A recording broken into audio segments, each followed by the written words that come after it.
Келесі тақырып периодтық жүйенің құрылымы. Периодтық кестенің негізгі екі түрі бар. Ескі түрі осындай. Бұл кестеде барлық элементтер төрт түрлі түске боялған. Қызылға немесе қызылға боялғаны ол S элементтер, демек сыртқы деңгейі S деңгейшемен аяқталатын элементтер.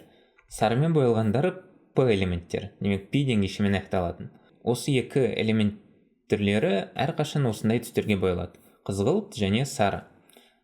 Қалған екі түс өзгеріп тұруы мүмкін. D элементтер кейде жасыл түске, кейде көк түске боялуы мүмкін, және F элементтер де әртүрлі түстерге боялып тұруы мүмкін. Бірақ қандай түстер болса да, әрқашан ескі кестеде осы төрт түске боялып тұрады. Кез келген периодтық кесте, ескісі болсын, жаңасы болсын, периодтар мен топтарға бөлінеді. Периодтар деген ол солдан оңға қарай алғандағы қатарлар. Олардың екі түрі бар: кіші және үлкен периодтар. Кіші периодтар ол алғашқы үш период. Себебі ол үшеуінде әрқайсында бір ғана қатардан болады. Үлкен периодтар ол төртіншіден бастап және одан кейінгі периодтар. Оларда екі қатардан болады әрқайсында. Мысалы 4 пен 5, 6 мен 7 деп көрсетілген секілді екі қатардан тұратын периодтар. Ал топтар ол жоғарыдан төмен қарай алғандағы қатарлар. Олар да екі түрге бөлінеді: негізгі және қосымша топша деп.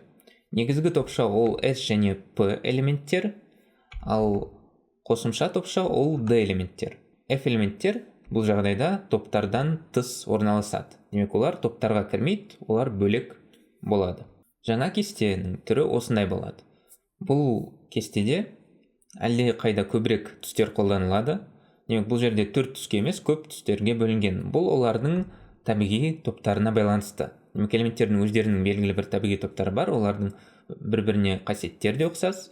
Олар туралы келесі видеода көбірек айтамын, бірақ түстері бойынша ұқсас элементтер бірдей түстермен боялған.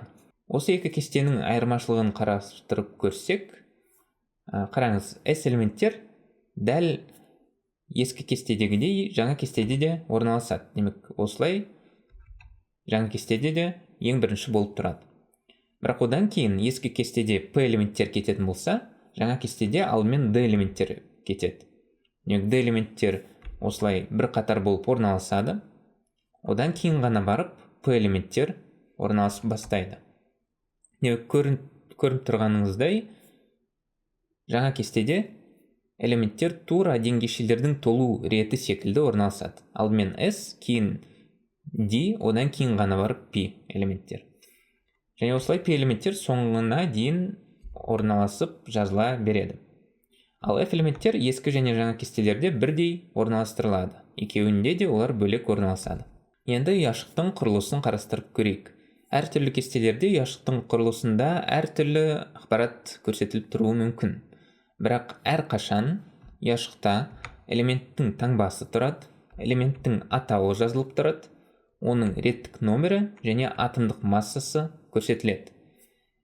Кейбір кестелерде элементтің әр деңгейіндегі электрон саны да көрсетіледі. Мысалы, бұл жерде 2 және 4 деп тұрған, төмендегісі бірінші деңгейдегі электрон саны, демек бірінші деңгейде 2 электрон деген сөз, және екінші деңгейде 4 электрон деген сөз. Кейбір кестелерде тағы да басқа мәліметтер көрсетілуі мүмкін, бірақ ең негізгі ақпараттар, ең жиі кездесетіндері осы.